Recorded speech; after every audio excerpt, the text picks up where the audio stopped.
Sometimes trying to follow a major global event, it just feels completely overwhelming, doesn't it? Oh, absolutely. You get one piece of news and then something else pops up that seems to, well, totally contradict it. Exactly. And you're left wondering what's actually going on underneath all that noise. It's really disorienting. Yeah. Especially with something as complex and, frankly, tragic as the conflict in Ukraine. There are so many claims, so many different angles. Right. Finding the real signal and all that static is, it's tough for anyone. Yeah.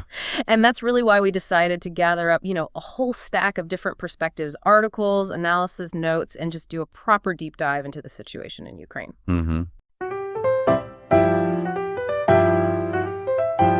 Hey, everybody, and welcome back to Sip and Talk. So we've got some interesting angles to explore today, looking at, the language leaders use, why those peace talks seem stuck, and kind of the mechanics of what keeps this whole thing going, including who's backing whom. Exactly. The goal is really to unpack some of these key pieces, sift through the noise so you can feel a bit more grounded in what's actually happening and maybe why.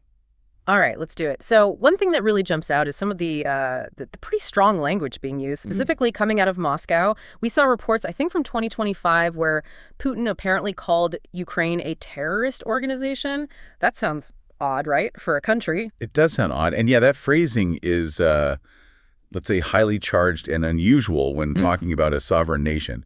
He reportedly used it around June 2025. Yeah. And the context seemed to be a reaction to Ukrainian counterattacks and actions. The claim was basically, we can't negotiate with terrorists. But wait a second. Ukraine is a country, right? Like internationally recognized. Precisely. And that's the first big contradiction that comes up. Ukraine's a sovereign state, independent since 91. Russia itself recognized that for decades. Right.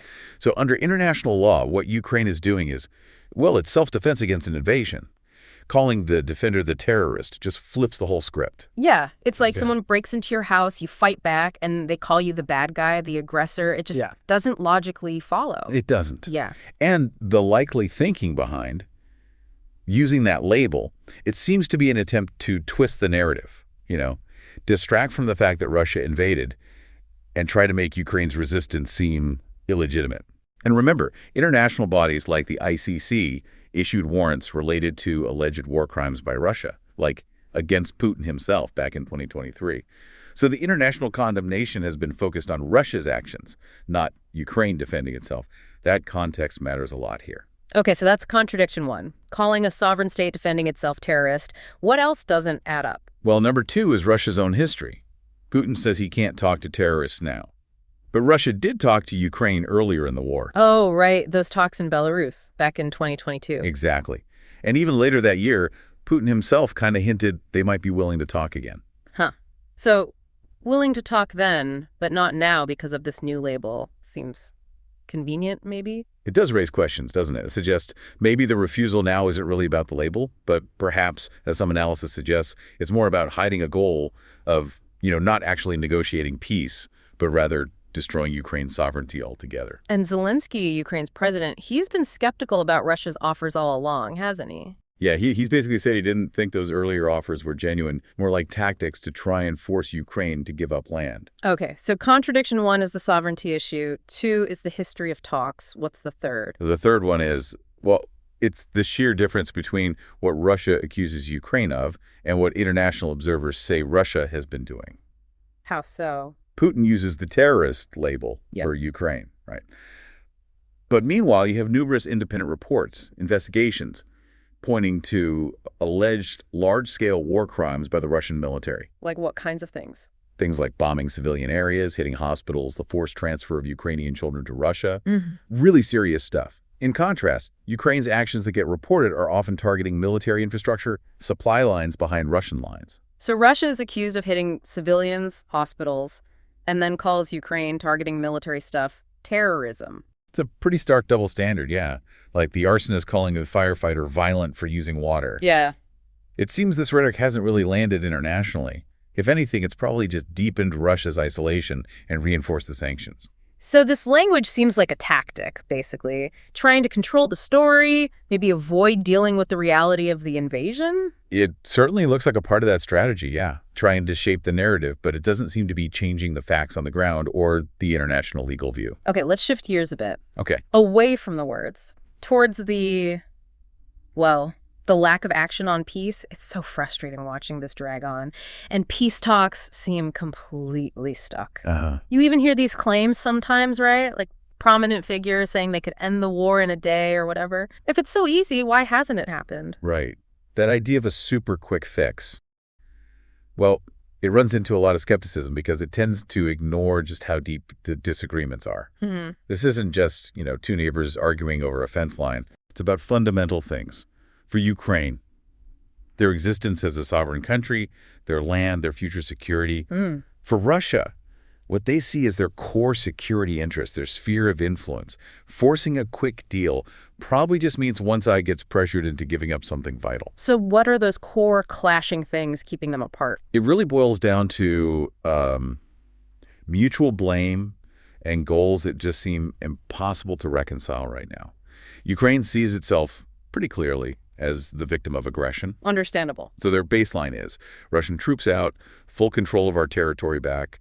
Based on international law, they feel trading land for peace would be, a disaster, setting a terrible precedent. And Russia's side of the story? Russia frames it very differently. They talk about Ukraine wanting to join NATO as this existential threat to their security. They claim they're protecting Russian speakers, especially in places like the Donbass. And they often push this idea that it's really a proxy war, driven by the West trying to hurt Russia. So it sounds like both sides feel like they're acting defensively, just against completely different threats. That's a good way to put it. Ukraine's defending against tanks and missiles on its land. Russia claims it's defending against NATO encroachment and protecting certain populations. When you disagree that fundamentally on who started it and why, getting to a negotiation is incredibly hard. Yeah. And you see that tension, right? Like the talk around Trump maybe criticizing Zelensky for not negotiating, while Zelensky's probably thinking, negotiate what? Giving up my country. A quick deal forced on them could mean losing everything they fought for. That feeling of being stuck, both sides dug in, it leads to this idea we've heard, the war as a death spiral. What does that actually mean here? It's a powerful image, isn't it? It suggests this self-feeding cycle. Like each action one side takes just provokes a reaction, often an escalation from the other. And it just gets harder and harder to stop. It feeds itself. How do we see that happening, in practice? Militarily, it's classic tit for tat. You hit me, I hit you back harder. Russia uses missiles, drones, targeting Ukrainian cities, power grids, trying to break their will. Right. Then Ukraine uses weapons they get from the West, like, say, ATTMS long-range missiles or Storm Shadows, to hit targets deep in Russian-held territory, command posts, ammo dumps, fuel depots, bridges. Each strike becomes the justification for the next strike from the other side. And the blame game we were just talking about, that fuels the spiral, too. Oh, absolutely. The narratives are crucial. They're the aggressor. They started it. They're terrorists. All that language reinforces why you can't compromise, why you have to hit back. It locks everyone into their positions. So what's really driving this spiral? What keeps it spinning? Well, a few key things seem to be at play. First, those conflicting goals we mentioned. Russia wants land and control over Ukraine's future. Ukraine wants its land back and freedom to choose its own alliances, maybe join NATO. These aren't small differences. They're fundamental. Right. Hard to compromise on existence. Exactly. Then there's internal politics. Think about the pressure on leaders like Putin and Zelensky at home. People have sacrificed so much. For Putin, backing down could look like weakness, maybe even threaten his grip on power. For Zelensky, after all the fighting and loss, making big concessions on territory or sovereignty, that would feel like a betrayal to many Ukrainians. Tough spot for both leaders domestically. Very. And then there's simply endurance. Neither side has completely run out of steam yet. Russia's economy, it's been hit by sanctions, but it's adjusted. They trade with others. And despite huge casualties, we hear estimates of thousands a week. Sometimes they still seem able to find troops. Wow. And Ukraine. Well, their endurance depends heavily on outside help. Those massive aid packages from the U.S., from Europe, hundreds of billions of dollars. As long as both sides feel they can keep fighting and feel they must keep fighting because of those goals and pressures, the spiral keeps turning. That brings us right to those external players. That outside support seems absolutely critical for the endurance part. It really is. Western aid is basically what allows Ukraine to keep defending itself effectively. And on Russia's side, they get support too. From Iran, yes, but maybe the biggest players propping them up are China and North Korea. China's role is fascinating. They always talk about being neutral, right? But what's really going on there? Yeah, officially China says neutral. They call it the Ukraine crisis, not a war. They even proposed a 12-point peace plan. They criticize Western sanctions. They criticize NATO expansion, framing those as the root causes. Does neutral really fit their actions? Well, that's where it gets murky. Chinese state media, their diplomats, they often sound a lot like Russian talking points, echoing the special military operation idea, blaming NATO. They haven't condemned the invasion in key UN votes. Plus, there are persistent reports about economic ties strengthening, helping Russia get around sanctions. And worries about dual use, goods flowing, things like electronics, drone parts, stuff that could be used for civilian or military purposes. There was even that odd story about a high-level military meeting report that kind of vanished from official channels. Okay, so if they claim neutrality, why provide this kind of support, even indirectly? What's in it for China? Strategically, it seems to boil down to a few things. First, geopolitics, pushing back against the U.S. China doesn't want a world dominated by the U.S. Russia acts as a useful, a counterweight. Keeping Russia in the game keeps the U.S. focused on Europe, maybe less focused on the Pacific, which is China's main neighborhood. Ah, the old keep your rival busy tactic. Sort of, yeah.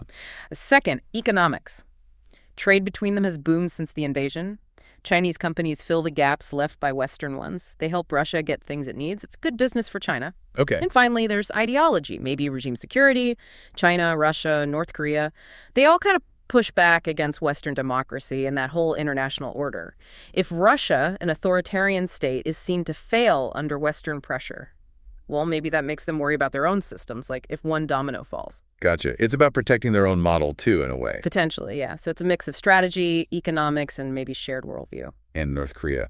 We hear they're sending shells and missiles. Yeah, numerous reports say North Korea has shipped huge amounts of artillery shells, maybe ballistic missiles, too, to Russia. There were even some unconfirmed reports about soldiers potentially being sent. Wow, what do they get out of it? They're so isolated. It looks like a straight-up trade. Weapons for Russia, and in return, North Korea gets things it desperately needs. Food, fuel, maybe advanced military tech from Russia to help their weapons programs. Plus, Russia gives them diplomatic cover at the UN, blocking criticism of their missile tests, stuff like that. So it's like two isolated players helping each other out. A partnership of convenience or maybe necessity born out of their shared situation. Okay, so summing this bit up. China and North Korea aren't just bystanders. They're actively helping Russia stay in the fight, driven by their own big-picture goals, countering the U.S., economic benefits, ideological solidarity. And that support is a massive factor keeping that death spiral going. That external fuel line is absolutely critical to understanding why this hasn't ended. Right. So given this spiral, fueled from the outside, it can feel like this could just go on forever. Does one side actually have to collapse for it to stop? That is the really tough, grim question, isn't it? Looking at history, yeah, a complete military victory by one side is one possible ending. But right now, given how dug in everyone is and the external support, it looks incredibly costly, maybe unlikely anytime soon. The human cost would just be staggering. So what other ways could this end, besides total victory or defeat? Well, there are other possibilities. Maybe a major political shift inside Russia or Ukraine, like a change in leadership or policy that leads them to stop fighting. Okay, possible, but maybe unlikely. Hard to predict. Another is massive unified international pressure, forcing both sides to compromise. But getting the whole world on the same page like that, very difficult. Yeah. Or maybe it doesn't really end decisively. Maybe it becomes a frozen conflict. Frozen? Like... Yeah, where the intense fighting kind of grinds to a halt along a ceasefire line. But there's no actual peace treaty resolving the big issues. Think like Korea, maybe. The spiral pauses, but the core problems remain. It needs mediators, and it's often unstable long-term. So less an ending, more like hitting pause indefinitely. Yeah. Or, one side could just eventually run out of resources, people, weapons, money, forcing them to stop. But the suffering involved in reaching that point, it's awful to think about. And Russia has nukes. That adds a whole other scary layer if they felt cornered. Yeah, that's the ultimate unpredictable variable. Absolutely. Facing total defeat could lead to desperate measures. Could shifts in that outside support change the end game? Like if U.S. aid changes or China's calculations shift? Definitely. Big changes in external support could dramatically alter the balance, the endurance, and what kind of outcomes become possible. If a major lifeline gets cut, that changes everything. Man, it really sounds like there are paths out, but none of them are easy or clean or guaranteed. That's the heart of it. The complexity is just immense, which is why it's so hard to see a clear end right now. Well, we've definitely covered a lot of ground. We looked at that loaded language, the terrorist claims. Right, and the contradictions there. Yeah. And why peace talks are so stuck? The blame game? The irreconcilable goals. And then this whole idea of the death spiral, how the conflict feeds itself. And how crucial that outside support from places like China and North Korea is in keeping it going. It really helps to see how all these pieces connect the words, the goals, the politics, the global ties. It explains why this isn't just some simple fight, but this tangled geopolitical mess. Exactly. Understanding those layers is key to grasping why it's so persistent and, frankly, so difficult to solve. Absolutely. Well, thanks for joining us for this deep dive today. We really hope breaking down these different forces helps you make a bit more sense of it all. Yeah, and please do follow or subscribe to The Deep Dive wherever you get your podcasts or your listening fix so you catch our future conversations. Definitely. Oh, and hey, quick shout out. My old buddy Micky has this YouTube channel. It's really fun. He does like memes, music stuff, some great wine tasting videos recently, and travel vlogs. Just good vibes, you know. Check it out if you're looking for something entertaining. Sounds cool. And maybe one final thought for you, our listener, to chew on based on everything we've talked about today. Ooh, okay. Hit us with it. If any real lasting solution seems to demand major compromises from both sides on things they see as absolutely core to their identity or security, and right now neither side looks remotely willing to make those compromises, does that just mean the only path forward, for a while at least, is more of this grinding, incredibly costly stalemate? And if so, what could possibly be big enough to actually change that dynamic? What could break the cycle? I just want to give another shout out to Micky from Mickytolife. His channel is a treasure trove of inspiration, and he's a huge Sip&Talk fan. Absolutely. Make sure to check him out and maybe even share your awesome podcast intro with him once you've created it.